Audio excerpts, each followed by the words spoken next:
إن الحمد لله نحمده ونستعينه ونستغفره ونعوذ بالله من شرور أنفسنا ومن سيئات أعمالنا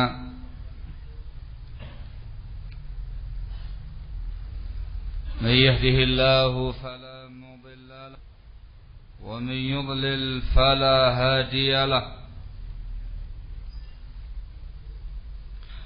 وأشهد أن لا إله إلا الله وحده لا شريك له وأشهد أن محمدا عبده ورسوله يا أيها الذين آمنوا اتقوا الله حق تقاته ولا تموتن إلا وأنتم مسلمون يا أيها الناس اتقوا ربكم الذي خلقكم من نفس واحدة وخلق منها زوجها وبث منهما رجالا كثيرا ونساء واتقوا الله الذي تساءلون به والأرحام إن الله كان عليكم رقيبا يا أيها الذين آمنوا اتقوا الله وقولوا قولا سديدا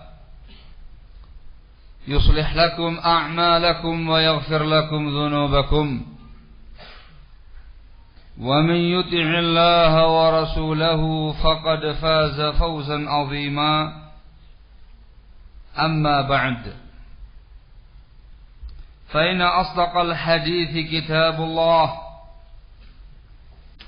وخير الهدي هدي محمد صلى الله عليه وعلى آله وسلم وشر الأمور محدثاتها فإن كل محدثة بدعة وكل بدعة ضلالة وكل ضلالة في النار. أيها الناس khanafitina azakumullah. Kita lanjutkan pembahasan risalah yang ditulis oleh Asy-Syaikh Ali bin Yahya Al-Haddadi hafizahullahu taala wa ra'ah, Kitabul Arba'in fi Madhhabis Salaf, sampai pada bab yang ke-29. Kata muallif rahimahullahu taala, ismatu damil muslim, kemaksuman darah seorang muslim, terjaganya darah seorang muslim. Beliau membawakan hadis yang diriwayatkan oleh Al-Imam Al-Bukhari wa Muslim dari hadis Abdullah bin Mas'ud radhiyallahu anhu. Qala Rasulullah sallallahu alaihi wa ala alihi wasallam,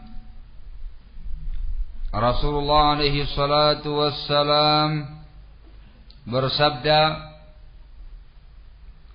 لا يحل دم امرئ مسلم يشهد أن لا إله إلا الله وأني رسول الله إلا بإحدى ثلاث: النفس بالنفس والثيب الزاني والمفارق لدينه التارك للجماعة. Tidak halal darah seorang muslim yang bersyahadat la ilaha illallah Muhammadur Rasulullah, bersaksi bahwasanya tidak ada sesembahan yang berhak diibadahi kecuali Allah, dan bersaksi bahwasanya aku adalah utusan Allah, kecuali dengan satu dari 3 perkara. An-nafsu bin nafsi, jiwa dengan jiwa, hukum qisas.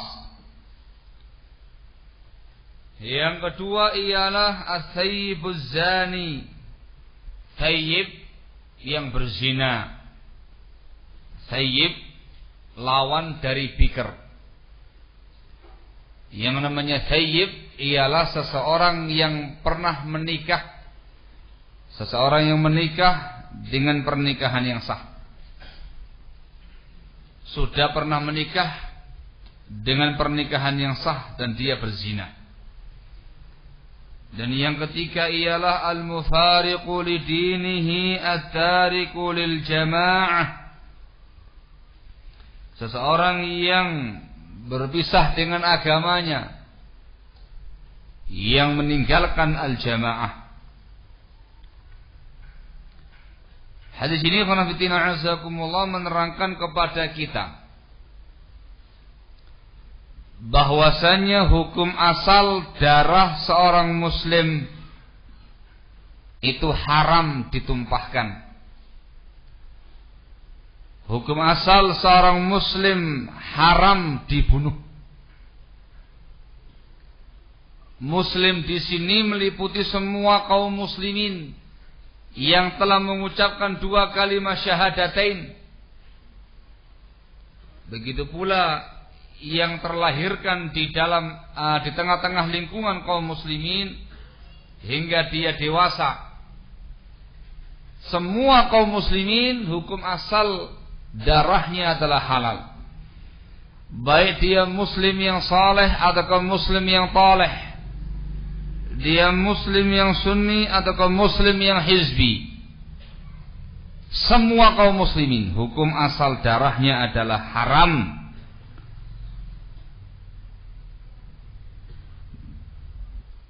Disebutkan dalam banyak dalil barakallahu fikum keharaman membunuh seorang muslim dengan tanpa hak. Keharaman membunuh seorang muslim dengan tanpa hak disebutkan dalam sebuah hadis yang diriwayatkan oleh Imam An-Nasa'i, juga Al-Hakim dalam Mustadraknya wa sahahahu. Rasulullah sallallahu alaihi wa ala alihi wasallam bersabda, "Kullu dhanbin 'asa Allahu an yaghfirahu illa ar-rajulu yamutu kafira aw ar-rajulu yaqtulu mu'minan muta'ammida." Semua dosa Allah Subhanahu wa taala akan mengampuninya, kecuali seseorang yang mati dalam keadaan kafir atau seseorang yang membunuh seorang mukmin dengan sengaja. Ini tidak diampuni oleh Allah Subhanahu wa taala. Juga disebutkan di dalam riwayat Abu Dawud dalam sunannya, Rasulullah alaihi salatu wassalam pernah bersabda, "Man qatala mu'mina faghtubita biqatlihi lam yaqbalillahu minhu sarfan wala adla." Barang siapa yang membunuh seorang mukmin lalu ada orang lain yang iri, yang kepingin berbuat seperti itu, dia iri dengan tindakan orang itu yang membunuh seorang mukmin sehingga orang lain kepingin berbuat seperti dia, maka Allah Subhanahu wa taala tidak akan menerima amalan fardunya, tidak pula menerima amalan sunnahnya. La yaqbalullahu minhu sirfan wala adla, ay la fardan wala nafla.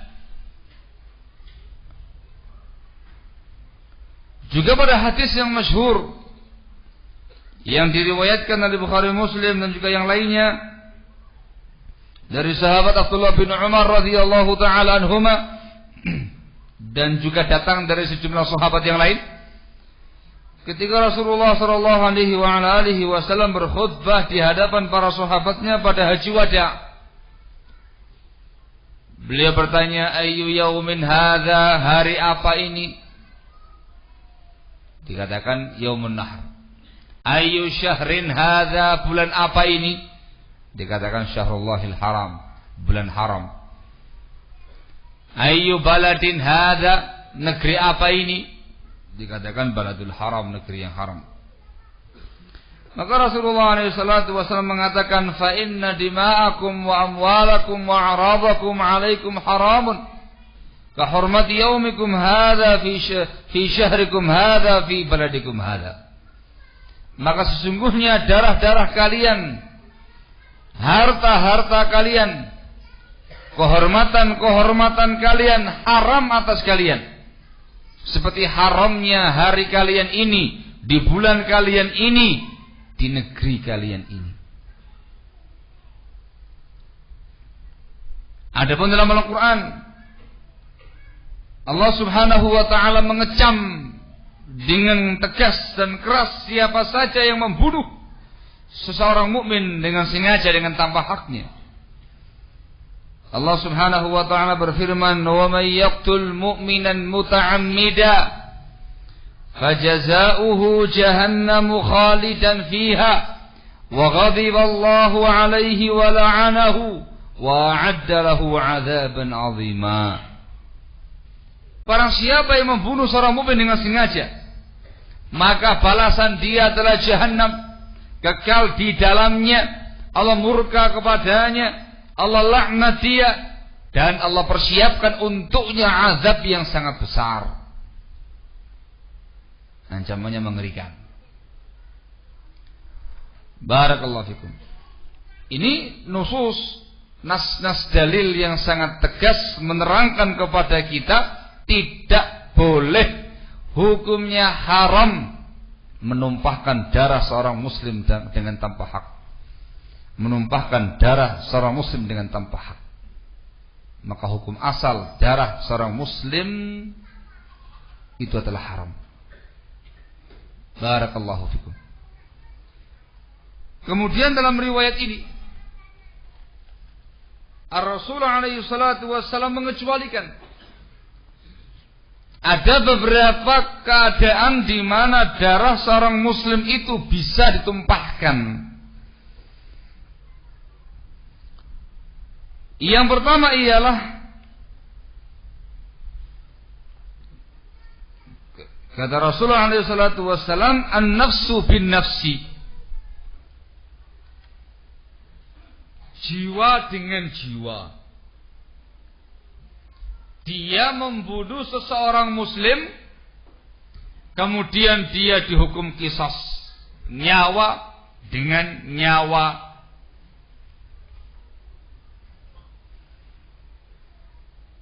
Hadis ini sesuai dengan ayat Allah Subhanahu wa ta'ala yang lain. Disebutkan di dalam surat Al-Maidah ayat yang ke-45. Allah Subhanahu wa ta'ala menegaskan, wa katabna 'alaihim fiha annan nafsa bin nafsi ila akhir ayat. Dan kami telah tetapkan atas mereka di dalam kitab suci itu bahwasanya nyawa dengan nyawa, jiwa dengan jiwa. Di dalam ayat yang lain di Al-Baqarah ayat yang ke-178 Allah menegaskan, ya ayyuhalladzina amanu kutiba 'alaikumul qisasu fil qatla al-hurru bil hurri wal 'abdu bil 'abdi wal untha bil untha. Wahai orang-orang yang beriman, telah diwajibkan atas kalian hukum qisas pada orang-orang yang terbunuh. Merdeka dengan merdeka, budak dengan budak, perempuan dengan perempuan. Ila akhiril ayat. Ini barakallahu fikum apabila orang yang terbunuh tadi sudah ada di tangan penguasa, ditangkap oleh penguasa, dan memang yang berhak untuk menjatuhkan eksekusi mati, hukuman mati, qisas adalah penguasa, pihak pemerintah, atau yang ditunjuk oleh pihak pemerintah.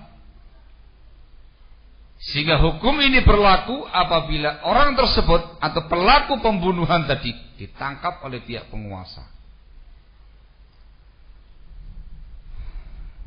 Dan yang kedua ialah dari waliul maqtul, keluarga dari pihak yang terbunuh, tidak ada yang memaafkan. Mereka semuanya minta dieksekusi mati, tidak ada yang memaafkan. Apabila ada salah satu dari keluarga korban yang memaafkan, maka kembali kepada hukum diat, tidak menggunakan hukum qisas. Hukum diat, membayar diat. Barakallahu fikum. Apabila telah terpenuhi dua ketentuan ini tadi, sudah ditangkap oleh pihak penguasa, waliul maqtul, dari pihak keluarga korban meminta supaya dieksekusi mati, tidak ada yang memaafkan, maka pihak penguasa yang kemudian menangani masalah ini. An-nafsu bin nafsi, jiwa dengan jiwa. Ini hukum asal. Disebutkan oleh para ulama kita pengecualian.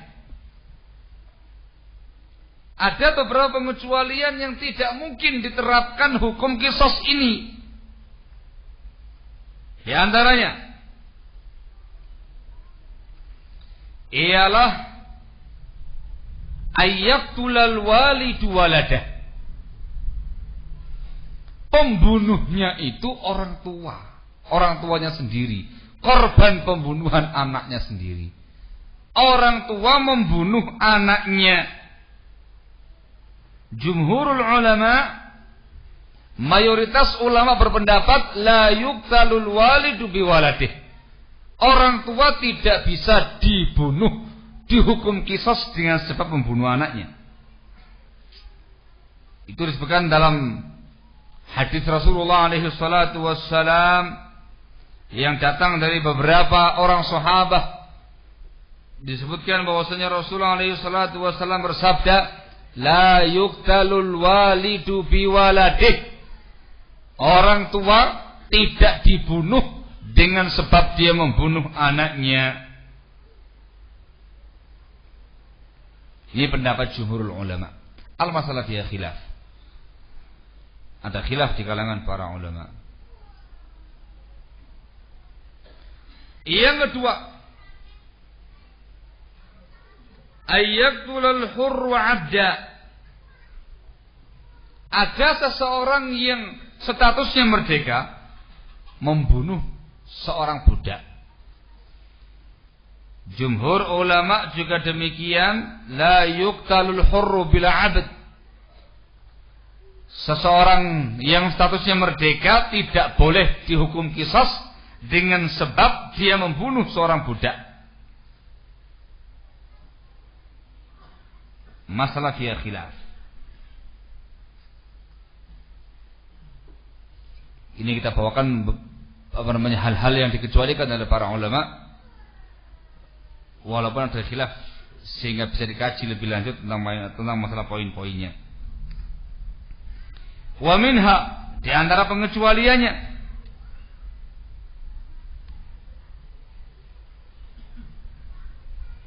yang mereka bahas pula ikhwanatina azakumullah ialah ayyaqtulal muslimu kafira. Seseorang yang muslim membunuh orang kafir.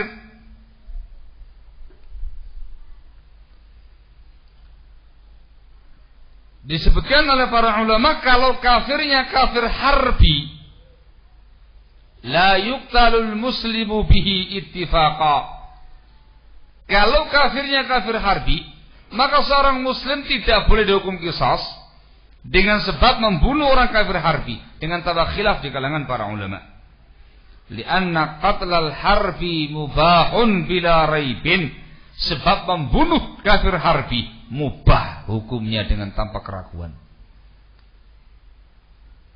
Tetapi kalau kafirnya kafir zimmi atau kafir muahad atau kafir musta'man, bukan kafir harbi, ada khilaf di kalangan para ulama. Jumhur ulama berpendapat la yuqtalu bih. Seorang muslim tidak boleh dibunuh dengan sebab dia membunuh orang kafir. Bagaimana kalau seandainya ada seseorang laki-laki membunuh wanita atau wanita membunuh laki-laki? Nasnya kan al-untha bil untha, perempuan dengan perempuan, al-hur bil hur, merdeka dengan merdeka, al-abad bil abad, budak dengan budak. Sekarang bagaimana kalau seandainya ada laki-laki membunuh perempuan atau perempuan membunuh laki-laki? Disebutkan apabila ada seseorang laki-laki membunuh wanita, yuqtalu biha bighairi khilafin, maka laki-laki itu dihukum qisas dengan sebab membunuh wanita dengan tambah khilaf di kalangan para ulama. Ini beberapa hal yang mereka bicarakan dalam pembahasan ahkamul qisas. Al-muhim, hukum asal darah seorang muslim adalah haram, kecuali apabila masuk dalam kerangka hukum qisas. Sudah ditangkap oleh pihak penguasa, keluarga korban tidak mau memaafkan, maka dijatuhkan hukum qisas, hukum eksekusi mati. Barakallahu fikum. Dikecualikan beberapa hal yang disebutkan tadi oleh para fuqaha kita. Ini hukum qisas. Terkait dengan teknis hukum qisasnya diserahkan kepada pihak penguasa. Hanya saja dari pihak penguasa dianjurkan sangat untuk memilih cara yang paling tepat dan paling cepat untuk merenggangkan nyawa orang tadi. Dan diharamkan untuk melakukan yang namanya penyiksaan. Tidak boleh hukum qisas dicincang dulu. Hukumnya haram. Nahan Nabi sallallahu alaihi wasallam anil muthlah. Rasul melarang dari tindakan cincang mencincang. Itu terkait dengan orang kafir, apalagi yang muslim. Sehingga dipilih yang paling cepat mati.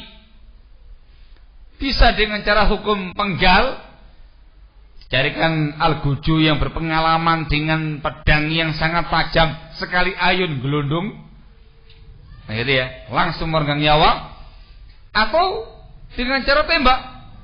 Ditembak di bagian yang sangat sensitif, yang kalau ditembak umumnya dia langsung mati.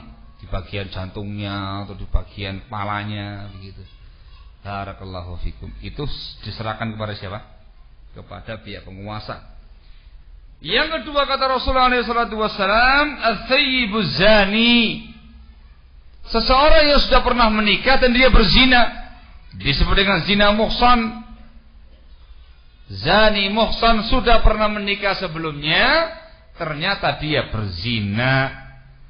Disebutkan oleh Al-Hafidh Ibnu Rajab Al-Hambali rahimahullah ketika mensyarah hadis ini, beliau mengatakan amma zina thayyib fa ajma'al muslimun ala anna haddahu ar-rajam hatta yamut. Adapun zina, perzinaan yang dilakukan oleh seorang yang thayyib yang sudah pernah menikah sebelumnya, maka seluruh umat Islam sepakat hukum hadnya adalah dirajam sampai mati. Rajam hatta yamut, dirajam sampai mati. Dirajam itu dilempari batu sampai mati. Kaifiahnya ada dua yang disebutkan dalam riwayat hadis. Yang pertama ialah dia dikepung, dipojokkan di sebuah tempat tembok misalkan begitu. Kemudian ada melingkar kaum muslimin yang merajam dia, dilempari batu di tengah-tengah sampai dia mati. Cara yang kedua, ditanam tubuhnya, dibikin lubang, masuk, yang nampak hanya bagian atas tubuhnya dia, kepalanya yang kelihatan, dilempari batu kepalanya sampai dia mati. Itu yang namanya rajam. Semua ulama sepakat Thayyibuz zani itu dirajam, hukum hadnya sampai mati. Ini barakallahu fikum sekali lagi apabila sudah sampai di tangan penguasa. Entah dengan cara kepergok. Kepergok ya. Ketahuan. Nah. Dan ada 4 saksi yang menyaksikan langsung peristiwa itu. Semuanya bersaksi melihat dengan langsung itu peristiwa. 4 saksi. Atau dengan cara i'tiraf, pengakuan dari sang pelaku. Al-i'tiraf sayyidul adillah, pengakuan dari sang pelaku. Dia melakukannya bukan karena dipaksa. Dia melakukannya bukan karena sedang fly, mabuk, gak sadar. Tapi dia melakukannya betul-betul dalam kondisi sadar, tidak ada paksaan dan tekanan, dan dia thayyib. Dan sampai ke tangan penguasa, maka dihukum rajam. Kalau tidak ada yang tahu, maka yang sangat dianjurkan adalah menyembunyikan keadaan dirinya. Segera bertaubat kepada Allah Subhanahu wa ta'ala dengan taubat dan nasuha. Barakallahu fikum. Dengan taubat dan nasuha. Sudah, jangan dilaporkan, taubat yang baik, tinggalkan semua kehidupan hitam masa lalu, buka lembaran putih yang baru, taubat kepada Allah, jadilah rajulun saleh atau imra'atun salihah. Tapi kalau sudah sampai ke tangan penguasa, maka tidak ada lagi upaya untuk lepas. Yang ada adalah hukum rajam. Barakallahu fikum. Ini terkait dengan thayyibuz zani, menunjukkan kalau dia bukan thayyib,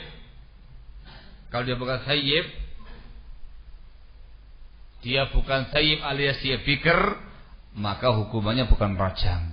Disebutkan dalam keterangan dan riwayat yang lain, kalau dia bukan thayyib, dia masih bikr, maka hukumannya jildu mi'atin wa taghribu am. Disebutkan dalam Sahih Muslim.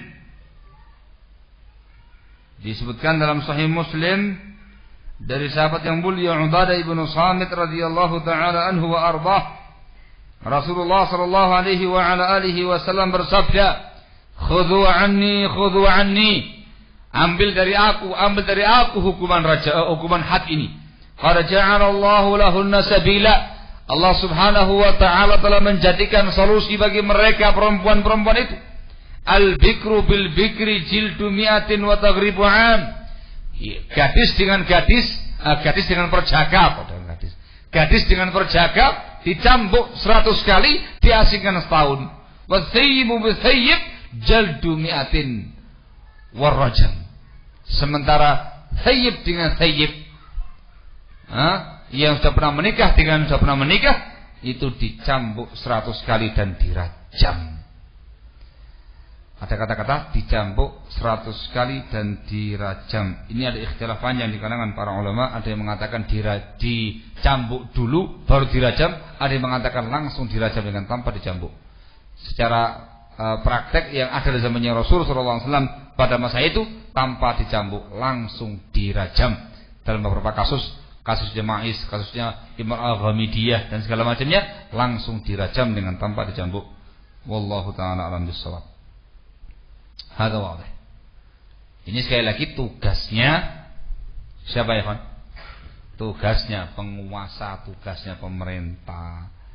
Baik. Yang ketiga kata Rasulullah sallallahu alaihi wasallam, al-mufariqu li dinihi at-tariqu lil jamaah.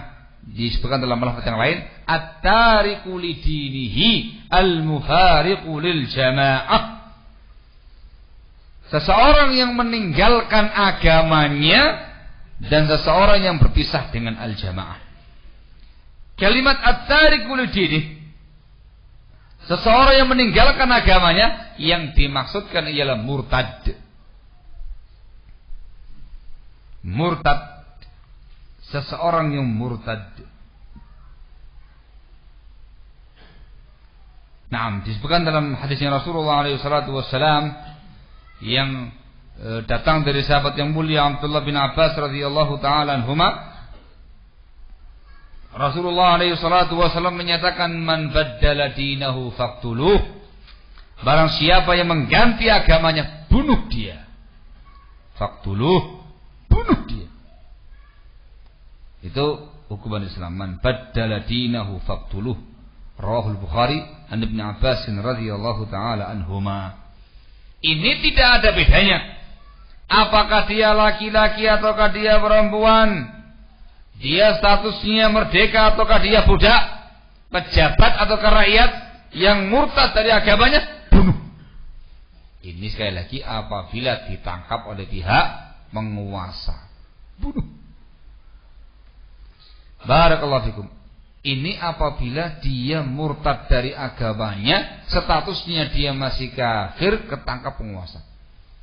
Adapun kalau dia murtad dari agamanya sebelum tertangkap pihak penguasa dan dia sudah bertaubat sebelumnya, sempat taubat, rujuk kepada Islam, murtad, ya, murtad dari agamanya, belum ditangkap oleh pihak penguasa, taubat, maka di sini dia tidak dihukum had, tidak dibunuh, sebab dia tidak lagi meninggalkan agamanya.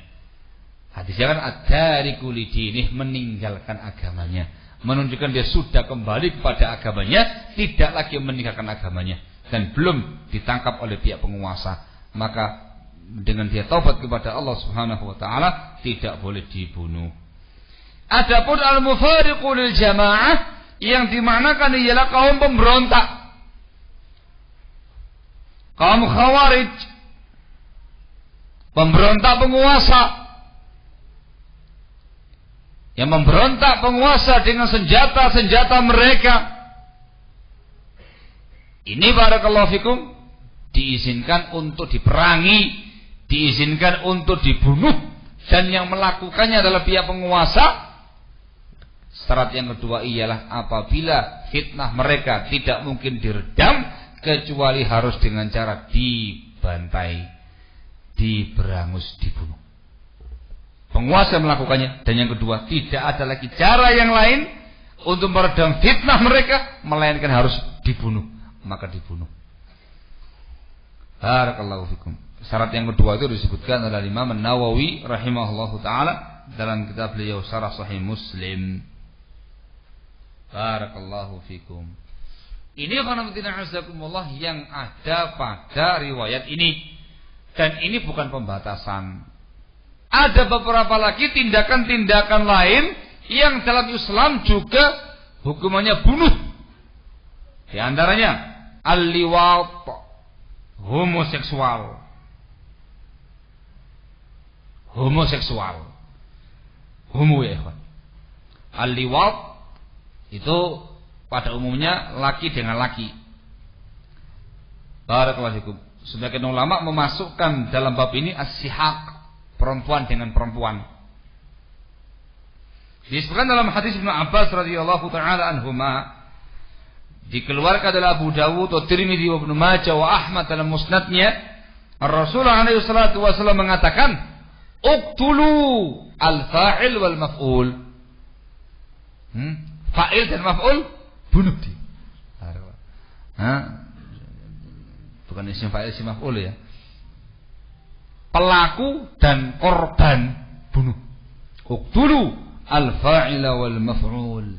Ini hadis datang juga dari sahabat yang mulia Abu Hurairah radhiyallahu an, juga hadis Jabir bin Abdullah radhiyallahu ta'ala anhuma, dan dipegangi oleh jumhurul ulama. Jumhur mengatakan siapa saja yang tertangkap, terbukti dengan sah, terbukti dengan bukti yang valid, ditangkap oleh pihak penguasa melakukan yang namanya luti atau liwat, maka hukumannya bunuh, dieksekusi mati dua-duanya. Begitu pula sihak, perempuan dengan perempuan. Sekali lagi yang melakukannya para penguasa ya kan. Penguasa-penguasa yang melakukan semacam ini barakallahu fikum, dan apabila tertangkap oleh pihak penguasa, Wallahul musta'an, bunuh. Amalan yang lain yang juga dihukum bunuh ialah man ata zata mahramin. Seseorang yang menggauli mahramnya sendiri. Seseorang yang berzina dengan mahramnya sendiri. Mahramnya sendiri. Entah dengan ibunya, dengan putrinya, dengan saudarinya, dengan istri bapaknya, ibu keduanya, atau mahramnya. Ditangkap oleh pihak penguasa dan terbukti dengan sah dia berbuat demikian, bunuh. Disebutkan dalam riwayat hadis dari hadis Bara' bin Azib radhiyallahu an, juga hadis Qurrah ibnu Iyas as-sahabi radhiyallahu taala anna Nabiy sallallahu alaihi wa ala alihi wasallam qatala man tazawwaja bi imra'ati abih.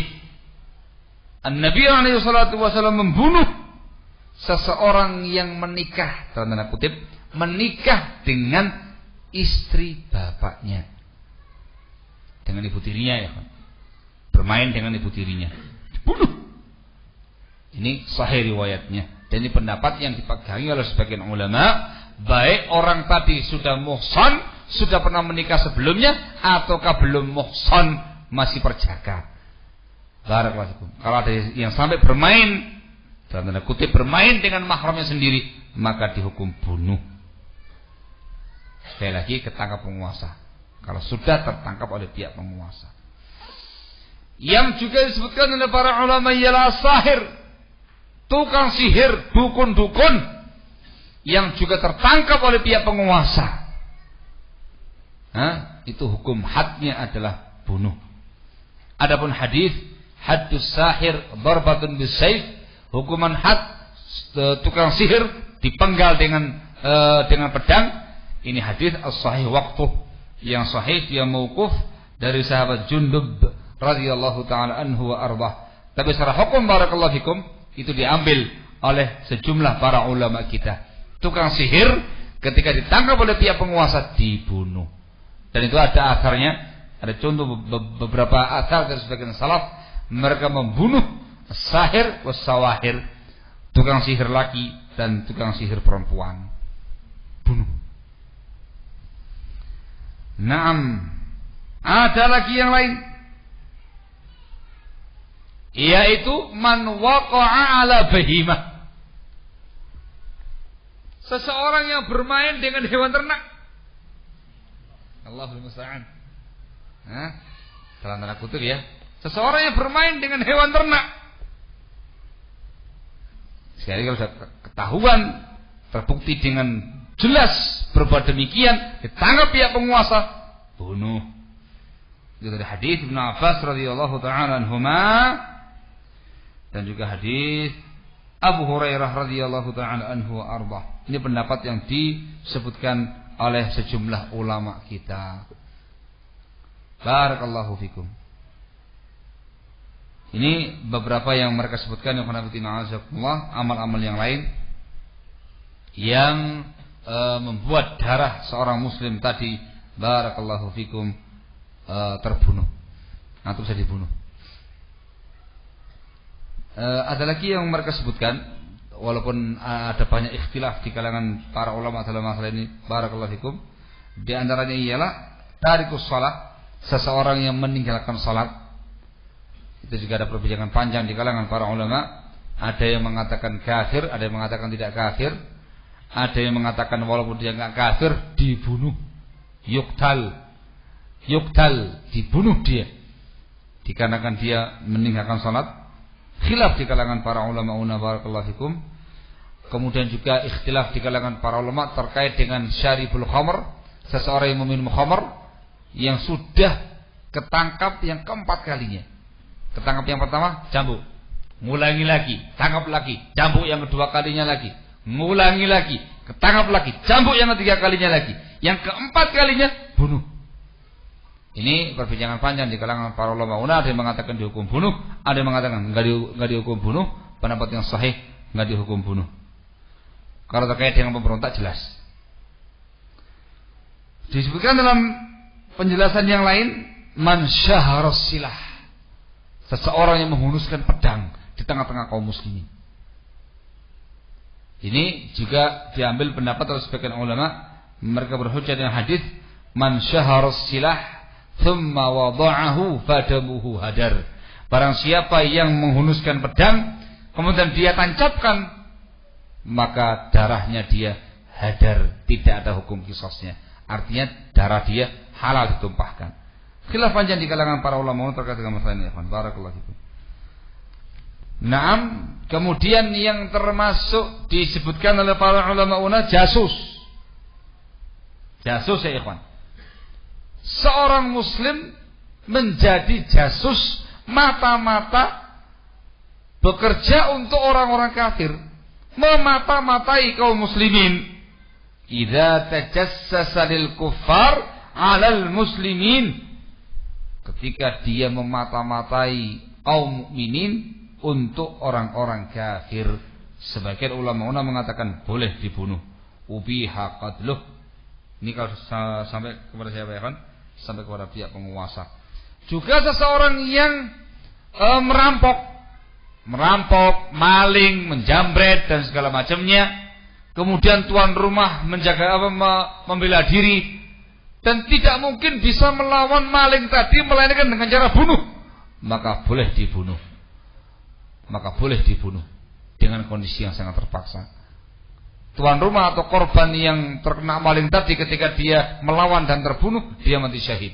Kalau malingnya terbunuh, dia mati sangit. Nah, kan gitu ya. Rasul mengatakan dalam sabdanya, man qutila duna malihi fahuwa syahid. Barang siapa yang terbunuh dalam rangka untuk mempertahankan hartanya, maka dia mati syahid. Barakallahu fikum. Naam, begitu pula ya khonafidina azakumullah, para penyamun, qutta'ut turuq, para penyamun. Ini semuanya juga disebutkan oleh para ulama barakallahu fikum, pihak-pihak atau amal-amalan yang membuat darah seseorang muslim itu bisa ditumpahkan. Khulasahnya, hukum asal darah seorang muslim adalah haram, kecuali yang ada nas dalilnya dalam syariat bisa ditumpahkan. Itu ditumpahkan dihakik dengan haknya. Barakallahu fikum.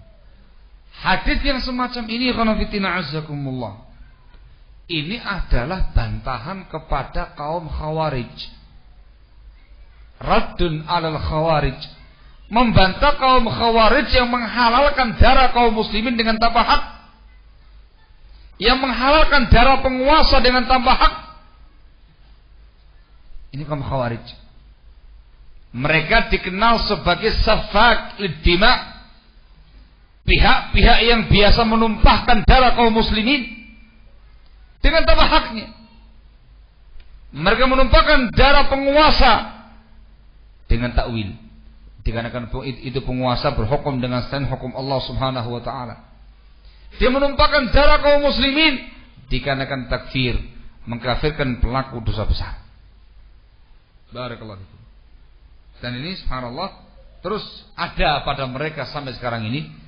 Mereka rela untuk mengorbankan darah kaum muslimin dalam rangka untuk melakukan aksi-aksi jihad mereka katanya.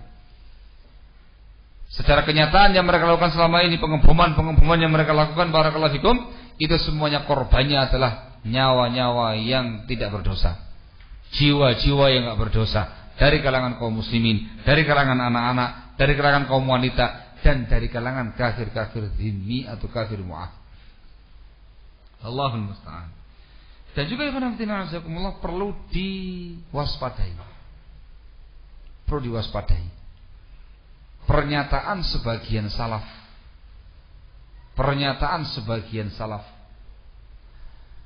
Mereka menyatakan terkait dengan ashabul ahwa'i wal bid'ah secara keseluruhan. Ma ra'a qaumun bid'atan illa istahallus sayf atau bihadzal ma'na. tidaklah ada suatu kaum yang memiliki pemahaman bid'ah, melainkan mereka nanti akan menghalalkan pedang. Ini suatu pernyataan yang harus diwaspadai. Artinya barakallahu fikum, tidak hanya kaum Khawarij yang memang dikenal menumpahkan darah kaum muslimin, ternyata itu pun juga terjadi pada siapa saja yang memiliki pemahaman bid'ah. Ketika mereka tidak mampu lagi muqara'atul hujjah bil hujjah, adu argumentasi, tidak mampu lagi untuk adu hujjah, adu dalil, maka yang terakhir kali mereka akan lakukan ialah adu fisik. Bukan perkara yang mustahil barakallahu fikum, mereka nanti akan menghalalkan darah orang-orang yang menyelisihi mereka. Siap untuk menggunakan fisiknya, siap untuk membunuh siapapun yang menentang dia. Gerakan fisik, bukan lagi gerakan pemikiran atau pemahaman yang mereka tebarkan, tapi fisik. Tapi fisik. Ini diwaspadai. Diwaspadai itu artinya ya hati-hati, jangan merasa aman. Mereka kan bukan Khawarij. Menyimpang tak? Ya menyimpang, tapi kan bukan Khawarij. Tenang aja, nggak bakal ada macam-macam. Belum tentu. Ingat baik-baik pernyataan sebagian salafin ya. Barakallahu fikum. Mereka kalau sudah notok gitu ya, sudah tidak mungkin lagi bersuara, berhujjah, berargumentasi, berdalil, sudah KO di hadapan Ahlus Sunnati wal Jamaah, bukan perkara yang mustahil fisik. Entah dengan pengeroyokan, entah dengan cara penggerudukan, entah dengan cara teror, entah dengan cara digebuki, entah dengan cara apa begitu. Dan bukan perkara yang mustahil akan membunuh. Barakallahu fikum. Ini diwaspadai satu, harus disadari oleh orang-orang yang menyimpang. Barakallahu fikum, mereka nanti ujung-ujungnya adalah ke sini. Juga diwaspadai oleh Ahlus Sunnati wal Jamaah, siapa saja yang menyimpang diwaspadai gerakan-gerakan fisiknya. Barakallahu fikum. Dan itu kalau terjadi betul-betul menunjukkan penyimpangan mereka lahir batin. Barakallahu fikum. Naam, ini biikhtisar terkait dengan bab yang ke-29, ismatu damil muslim. Kalau muslim saja darahnya halal haram, maksum, terjaga, tidak boleh ditumpahkan, maka lebih-lebih lagi seseorang muslim yang saleh, lebih-lebih lagi seseorang muslim yang sunni, apalagi muslim yang alim dari kalangan ulamaul muslimin, maka keharamannya lebih-lebih lagi. Barakallahu fikum.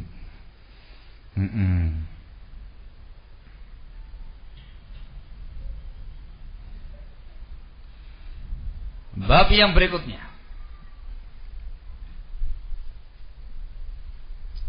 qala al-muallif rahimahullahu ta'ala, tahrimu sabbil muslim wa muqatalati. Keharaman mencela seorang muslim dan memerangi seorang muslim. An Abdullah bin Mas'ud radhiyallahu ta'ala anhu, dari Abdullah bin Mas'ud radhiyallahu ta'ala anhu, anna Nabiy sallallahu alaihi wa ala alihi wasallam qala, bahwasanya Nabi alaihi salatu wassalam beliau bersabda, sibabul muslimi fusuqun wa qitaluhu kufrun. Mencela seorang muslim itu kefasikan, memerangi seseorang muslim adalah kekafiran. Diterangkan di sini oleh Syekh Ali Al-Haddadi hafizahullah taala wa ra'ah. Qultu, saya katakan, kata Syekh Al-Haddadi, qultu, saya katakan, qauluhu sallallahu alaihi wasallam wa qitaluhu kufrun. Sabda Rasulullah alaihi salatu wassalam, membunuh seseorang muslim adalah kekufuran. Laisa huwal kufr akbar, bukan kufur akbar yang mengeluarkan dari Islam. falaisa fihi hujjatun liman yukaffiru sahibal kabirah. Maka pada hadis ini tidak ada hujjah bagi pihak yang mengkafirkan pelaku dosa besar, yaitu kaum Khawarij. Waqad athbatallahu lil qatili 'amdan mutlaqal iman. Allah Subhanahu wa taala masih menetapkan mutlaqul iman, nama iman bagi seseorang yang membunuh dengan sengaja. Seseorang yang membunuh dengan sengaja masih dikatakan sebagai mukmin. Kata-kata mutlaqul iman itu nama iman, tapi iman dia enggak sempurna. Ada al-imanul mutlaq, itu maknanya iman yang sempurna. Ada mutlaqul iman, semata-mata ada iman. Dia masih mukmin tapi enggak sempurna keimanannya. Beliau mengatakan Allah Subhanahu wa taala masih menetapkan iman pada orang-orang yang membunuh dengan sengaja. Faqala ta'ala, Allah mengatakan dalam firman-Nya, wa in ta'ifatani minal mu'minina qatatalu fa aslihu bainahuma. Kalau ada dua kelompok dari kalangan orang-orang yang beriman, ittatalu, saling berperang, fa aslihu bainahuma, maka damaikan antara mereka berdua. Saling perang, baku bunuh, tapi dikatakan sebagai mukmin. فأثبت لهم سبحانه وتعالى الإيمان مع كونهما متقاتلين. Dalam ayat ini Allah Subhanahu wa taala masih menetapkan adanya iman bagi mereka padahal mereka saling berperang.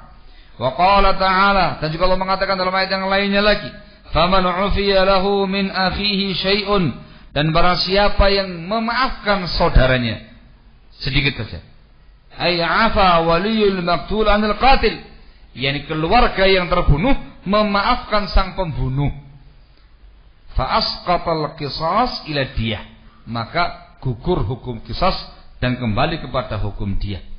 Dalam ayat itu Allah mengatakan min akhihi, masih dikatakan sebagai saudara muslim, ukhuwah. Fa athbatal ukhuwata bainal qatil wa baina waliyil maqtul. Dalam ayat itu Allah Subhanahu wa taala masih menetapkan adanya ukhuwah, persaudaraan antara yang membunuh dan keluarga yang terbunuh. Wal maqsudu biha ukhuwatul iman, dan yang dimaksudkan adalah ukhuwah iman, bukan saudara nasab tapi saudara seiman. Falam yakhruj bil qatl minha, maka dia tidak keluar dari ukhuwah tadi dengan sebab pembunuhan. Fama dunal qatl minal ma'asi, maka maksiat-maksiat yang lain selain pembunuhan min babi aula, lebih-lebih lagi masih dikatakan sebagai saudara seiman, masih mukmin. Kazina wasariqah, seperti perbuatan zina atau perbuatan mencuri.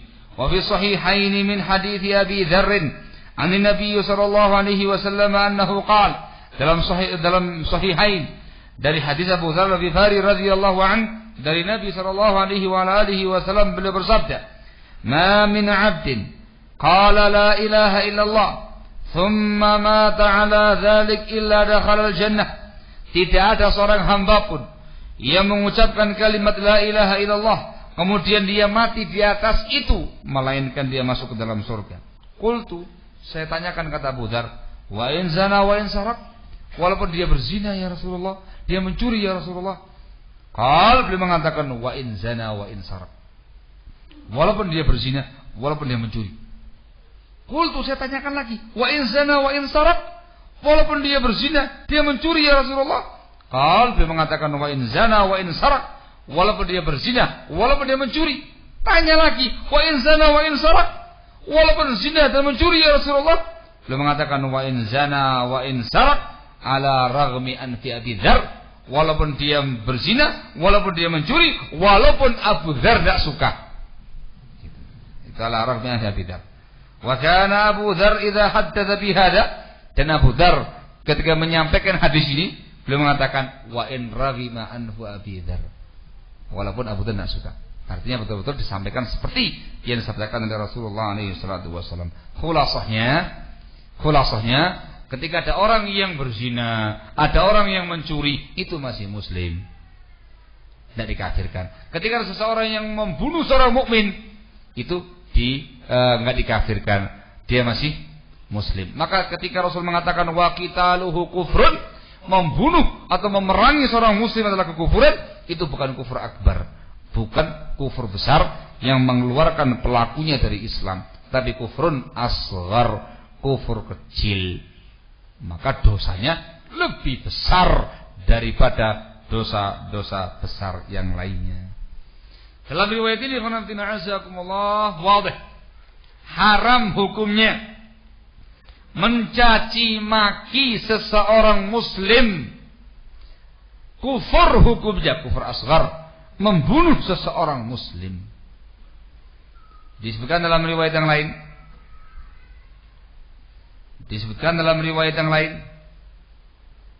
dalam hadis riwayat Muslim dari Abu Hurairah radhiyallahu taala anhu, Rasulullah sallallahu alaihi wa ala alihi wasallam bersabda, al-mutasabbani ma qala fa'ala al-badi'i minhuma hatta ya'tadiya al-mazlum.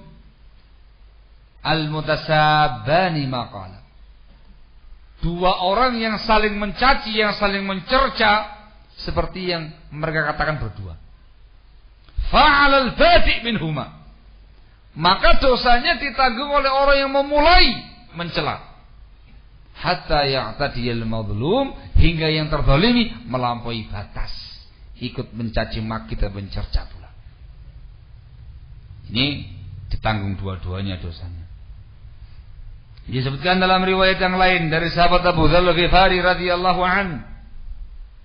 Riwayat Bukhari, Rasulullah sallallahu alaihi wa alihi wasallam menyatakan, la yarmi rajulun rajulan bil fisqi awil kufur illa irtaddat alaih illam yakun sahibuhu kadzalik.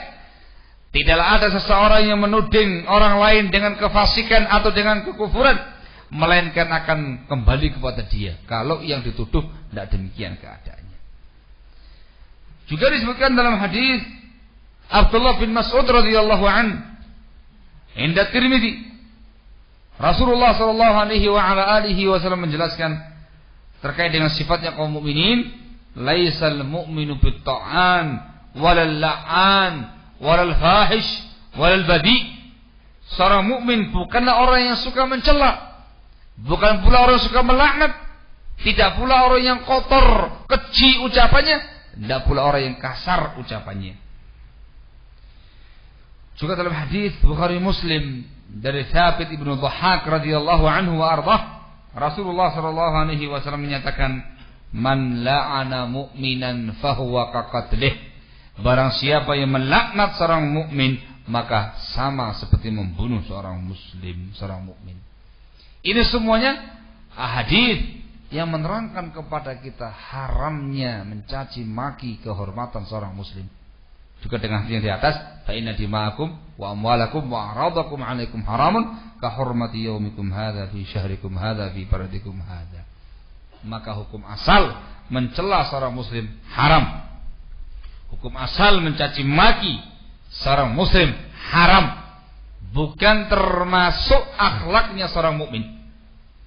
Termasuk mencaci maki seorang mukmin ialah al-la'n, melaknat dia. Itu hukumnya haram, dihukumi sama seperti membunuh seorang muslim. Termasuk mencaci maki seorang muslim ialah menuding dia, menuduh dia, menvonis dia dengan kefasikan, dengan kekafiran. Dikatakan ini orang fasik, atau orang kafir, atau seorang mubtadi', atau seorang hizbi dengan tanpa hak. Seperti yang dikatakan dalam hadis Abu Dzar di atas, la yarmi rajulun rajulan bil fisqi awil kufur illa irtaddat alaih idza illam yakun sahibuhu kadzalik. Segala bentuk ucapan-ucapan yang mengandung unsur celaan, unsur cercaan masuk dalam kata-kata ini. Sibabul muslim fusuq. Mencela seorang muslim itu dikatakan kefasikan. Pelakunya adalah orang yang fasik, orang yang fajir. Termasuk mencaci maki dan mencela seorang muslim ialah menyebarkan keaiban-keaibannya, menyebarkan cacat-cacat yang dia miliki di forum umum. Di forum umum. Itu termasuk as-sabbu syatm. Barakallahu fikum. Disebutkan oleh sebagian salaf,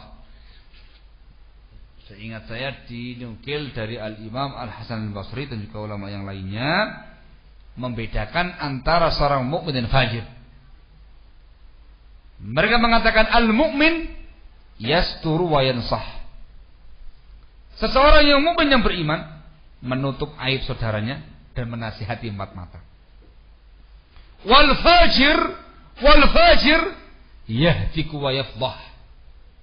Orang yang fajir itu menjatuhkan kehormatan saudaranya dan membongkar aib saudaranya di depan umum. Itu namanya orang yang fajir. Kalau yang pertama namanya nasihat, yang kedua ini namanya sab'us syatam, mencaci maki seorang mukmin, itu kefasikan. Barakallahu fikum. Nah, yang namanya ayafdah itu ya di depan umum, di forum bebas seperti sekarang ini. Nah, barakallahu fikum, walaupun kebanyakannya salafiyin ahlus sunnah, caci maki fulan bin fulan, dia begini. Terus bilang dajjal, kadzab, apa gitu ya. Wah, diungkapkan semua jahat yang ngamuk-ngamuk begitu. Ada yahtik wa yafdah. Masuk pula dalam kategori yahtik wa yafdah menggunakan media-media yang ada, yang dibaca oleh semua pihak. Menggunakan Facebook, nama-nama disebutkan fulan, disebutkan caci maki, dicela dan segala macamnya dengan nama-namanya langsung. Itu termasuk as-sab'us syatam. Yahtik wa yafdah. Atau dengan apalagi media yang lainnya yang dibaca oleh semua pihak, itu semua termasuk as-sab'us syatam. Sifatnya orang yang beriman, barakallahu fikum, yastur wa yansah. Merahasiakan aib seseorang, dinasihati. Yastur wa yansah, dinasihati. Kalaupun memang harus menyampaikannya di forum umum, menggunakan uslubun am, uslub umum yang biasa dilakukan oleh Rasulullah alaihi salatu wasallam, uslubun nabawi. Ma balu qaumin yaquluna kadza wa kadza. Kenapa kok ada sebagian kaum, sebagian pihak yang mengatakan demikian? Sebagaimana pada kisahnya Barirah, Rasul mengatakan ma balu qaumin yastarituna syurutan laysat fi kitabillah. Kullu syartin laysa fi kitabillahi fahuwa batil wa in kana mi'ata syartin. Al-wala' innamal wala'u liman a'taq. Umum bahasanya. Kenapa ada satu kaum yang menentukan persyaratan yang tidak ada dalam kitabullah? Semua syarat yang tidak ada pada kitabullah itu batil walaupun 100 persyaratan. Yang namanya wala' itu diberikan kepada yang membebaskan budak. Itu bahasanya ma balu qaumin yaf'aluna kadza wa kadza. Itu uslub nabawi.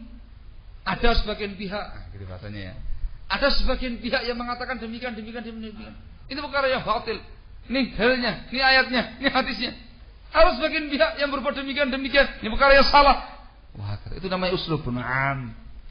Itu diperbolehkan dalam syariat dan itu merupakan sifatnya Rasul alaihi salatu wassalam, uslubnya Rasul alaihi salatu wassalam, dan itu merupakan sifatnya seorang yang mukmin. Itu bukan mencela, bukan mencaci maki, itu namanya menasihati. Menasihati, barakallahu fikum. Ketika ada waktunya, ketika ada suatu kondisi yang tepat dengan maslahat yang tepat, maka bisa kita yafdah, kita bisa bongkar kaiban-kaibannya di depan umum. Dengan pertimbangan maslahat dan madarat. Ada aturan mainnya, ada serampangan, barakallahu fikum. Hadza huwa. Tapi sibabul muslim fiskun. Mencela, mencaci maki seorang mukmin adalah kefasikan. Ini seorang mukmin dikatakan fiskun. Lebih haram lagi hukumnya, barakallahu fikum, apabila yang kamu cela itu seseorang yang memiliki sebuah kedudukan semacam para ulama. Itu disebutkan oleh Syekh Shalih Fauzan Al-Fauzan hafizahullah taala wa ra'ah dalam risalah beliau madza yajibu minat ta'amuli ma'al ulama. Itu risalah kecil. Ini tahun dulu dan berapa lama tuh. Saya punya fotokopian letak-letak kayak gitu ya kan ya. Ibu apa ini kita perhatikan gitu. Wah, ini buku pusaka ini. Buku yang dulu kala ini. Nah, ya, diterangkan tegas di situ ya kan, bahwasanya riba, kemudian sab'us syatam, hukumnya haram. Lebih haram lagi kalau yang kamu ghibahi, yang kamu caci maki, yang kamu jela, itu para ulama. Lebih haram lagi, lebih bahaya lagi kalau yang kamu caci maki itu para sahabat. Kufur kalau kamu mencaci maki Rasulullah SAW dan para anbiya yang lainnya. Semakin tinggi martabat seseorang dan kamu caci maki, semakin besar dosanya. Barakallahu. Ini sabb wasyatam. Dan yang terjatuh dalam perkara-perkara yang semacam ini barakallahu fikum, itu bukan ahlus sunnati wal jamaah. Jangan diduga yang namanya ahlus sunnah jamaah sabb wasyatam, jamaah caci maki. Enggak. Justru yang terjatuh pada perkara-perkara semacam ini dari kalangan orang-orang yang menyimpang. Dari kalangan orang-orang yang menyimpang. Barakallahu fikum. Tidak ada satu ahli bid'ah pun, tidak ada satu orang yang menyimpang pun, melainkan dia pasti akan mencaci maki para ulama. Dia pasti akan mencaci maki orang-orang yang mulia. Pasti itu. Pasti itu ya. Dan itu termasuk fenomena yang terus semarak sampai zaman sekarang ini. Lebih semarak lagi ketika muncul sekte Haddadiyah, yang ngawur itu, yang menghizbikan semua orang yang menyelisihi dia. Kullu man khalafa fahuwa hizbi. Semua yang menyelisihinya hizbi. Itu Haddadiyah. Itu jelas-jelas sab wa syatam wa tahzib wa tabdi'. Itu mesti. Barakallahu fikum. Disemarakan lagi dengan jamaah takfir dari kalangan jamaatul jihad dan sekte-sekte khawarij yang lainnya yang mudah mengkafirkan orang lain dengan tambah hak. Ini kafir, ini kafir, ini kafir, ini kafir. Dan juga jamaah takfir yang suka mengkafirkan pihak yang lain yang bukan kelompoknya dengan tambah hak. Mereka ini. Barakallahu fikum. Begitu pula ikhwan fillah azakumullah, sebelum Haddadiyah, kelompok Sururiyah pun juga demikian kelakuannya. Jangan kamu kira mereka itu orang yang halus, orangnya lembut gitu ya, taklif, tidak pernah yang namanya tahdir-tahdiran, tidak pernah yang namanya caci maki dan segala macam, orangnya halus, masya Allah, terzalimi gitu. Tidak. Justru kali pertama munculnya pihak Sururiyah mencaci maki para ulama kita. Siapa yang mengatakan ulama kita dikatakan sebagai ulama haid dan nifas kalau bukan Sururiyin? Siapa yang mengatakan ulama kita sebagai ulama ya, yang seperti mumi-mumi hidup? Otaknya di zaman onta, badannya di zaman milenium. Sururiyin.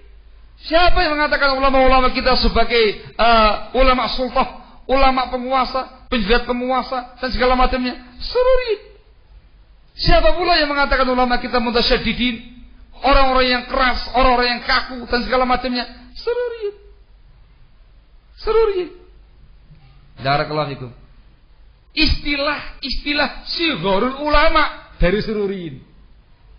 Siapa itu? Sigharul ulama. Itu bukan kibarul ulama, sigharul ulama. Ulama kecil gitu. Yang dimaksudkan semacam Syekh Rabi' bin Hadi al-Madkhali hafizahullah, semacam Syekh Muqbil bin Hadi rahimahullah pada masa itu. Dan yang kata sigharul ulama. Barakallahu fiik. Dari mereka semua. Justru yang terjatuh pada sabwa syatam dari kalangan Haddadiyin, dari kalangan Sururiyin dan seluruh ashabul ahwa'i wal bidah. Mereka itulah yang berbuat demikian. Dan orang-orang yang sudah mulai pelan-pelan bergerak dikit-dikit menuju ke arah penyimpangan-penyimpangan yang ada pada mereka. Entah dikit-dikit menuju kepada Haddadiyah, dikit-dikit menuju kepada Sururiyah, ini yang paling banyak, dan segala macamnya. Barakallahu fikum, itu akan terjatuh pada perkara-perkara yang semacam ini. As-sabwu syatam. Ahlus sunnah luar biasa. Hati-hati dalam berbicara. Hati-hati. Sabarnya luar biasa. Barakallahu fikum. Sabarnya luar biasa. Dipentungi sana kemari. Yang satu mentung lagi. Sabar, tidak ada caci maki, tidak ada cercaan, tidak ada apa begitu. Ya. Gitulah ya, Pak. Barakallahu fikum. Ya kalau terpaksa harus berbicara ya secara umum dengan uslubun nabawi. Itu uslubun nabawi. Tolong dicamkan Bapak, itu uslubun nabawi. Nah, ketika menyampaikan secara umum mabalu qaumin, kenapa ada pihak begini, sebagian pihak mengatakan demikian dan segala macam, itu uslub nabawi ya ikhwan. Barakallahu fikum. Apalagi di forum-forum umum semacam ini. Ada sebagian pihak yang menolak uslub satu ini, ditolak sama mereka. Mereka itu senangnya cuma nyela-nyela gitu aja, nyindir-nyindir. Kalau nggak senang sama orang, langsung belak-belakan aja, nyebutkan namanya begitu. Lah itu ngajari orang lain dengan pelajaran yang nggak benar, mengajari orang lain jadi orang fajir namanya itu. Uslubnya umum, uslubun am. Ahlussunnah ya tidak pernah yang namanya sabbu syatm. Kalaupun mereka berbicara itu bihaqqin dan bukan namanya sabbu syatm. Yang namanya sabun syatm itu bighairi haqqin, dengan tanpa hak. Tapi kalau disampaikan, dilafalkan dengan hak, dengan bukti-bukti yang jelas, dengan bukti-bukti yang akurat, pada tempatnya, mempertimbangkan maslahat dan madaratnya, itu bukan namanya sabun syatm. Barakallahu fikum. Itu namanya rudud. Dibahasakan dengan rudud, bantahan-bantahan, tahdzirat, tahdzir-tahdzir, dan sesungguhnya dinamakan dengan bahasa an-nasihah, menasehati. Nasihat kadang dengan bahasa halus, kadang dengan bahasa agak sedikit kasar. Sebagaimana nyuci baju kan gitu ya. Ada kalanya kotorannya sedikit, ya cukup dicelup-celup begini, hilang kotorannya. Ada kalanya harus disikat, kosrok-kosrok, kasih sabun, kosrok-kosrok, kasih pemutih, kasih kosrok-kosrok, gak hilang-hilang, diuncak-uncak segala macamnya sampai hilang. Ya jangan dibuang dulu, masih bagus. Ya. Kalau nggak mungkin ya jadi buang, gitu aja udah rusak. Itu Ahlussunnati wal Jamaah. Ini harus dicamkan baik-baik. Di zaman sekarang ini barakallahu fikum, semua panah-panah mereka tertuju kepada Ahlussunnah. Tuduhan yang macam-macam, dikatakan sebagai jamaah tabdi', dikatakan sebagai jamaah tahdzir, dikatakan sebagai jamaah caci maki, dikatakan sebagai jamaah cerca, apalagi ya Pak? Dikatakan sebagai mutasyaddid, orang yang kaku, yang keras, dikatakan sebagai macam-macam, dan itu semuanya adalah perkara yang tidak benar adanya. Ahlussunnah bara'a min hadza, mereka semuanya berlepas diri dari semua tadi. Barakallahu fikum, wallahu taala a'lam bissawab. Jam berapa azannya ya Pak? Jam berapa azannya?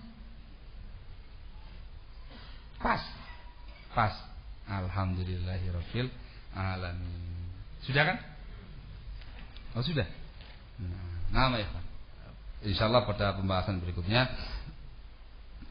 akan kita sebutkan sedikit hal-hal yang dikecualikan dari pembahasan haramnya sabul muslim. Ini perkara yang sangat penting. Kenapa? Sebagian pihak di zaman sekarang ini, barakallahu fikum, ketika membaca sesuatu permasalahan atau mengulas permasalahan, mereka separuh-separuh bahasnya itu. Mereka ini yang senang dikatakan sebagai jamaah taklif, kelompok yang suka takliful qulub ini, padahal taklif-taklifan itu mereka menyampaikan terkait dengan larangan, haram mencaci maki, haramnya mencela, haramnya ini, haramnya ini, haramnya ini, haramnya ini, terus dengan mutlak tanpa ada perincian. Hadza khata'. Itu perkara yang salah. Barakallahu fikum. Sebagaimana mereka ketika berbicara terkait dengan ilmu, menyampaikan tentang keutamaan ilmu, terus ilmu,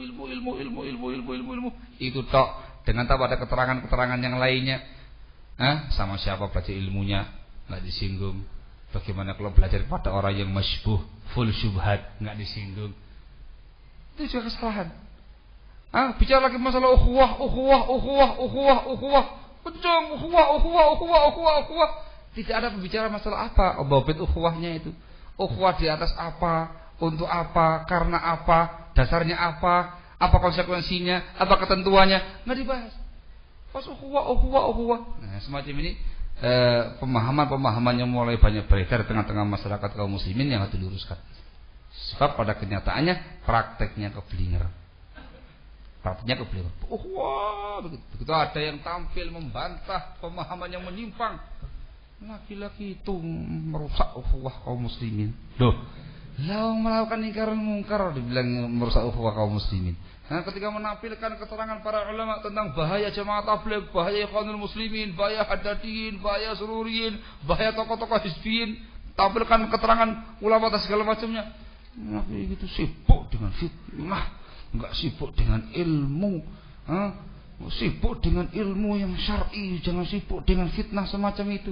Loh, inilah menampilkan keterangan para ulama terkait dengan kelompok-kelompok sesat kok dikatakan seperti dengan fitnah. Itu ilmu. Barakallahu fikum. Sehingga di zaman sekarang ini harus ada ketentuan-ketentuan, rincian-rincian yang detail. Barakallahu fikum supaya dipahami dengan pemahaman yang baik dan benar. Insyaallah taala naktafi lahuna subhanaka wa bihamdika asyhadu an la ilaha illa anta astaghfiruka wa atubu ilaik. Walhamdulillahirabbil alamin.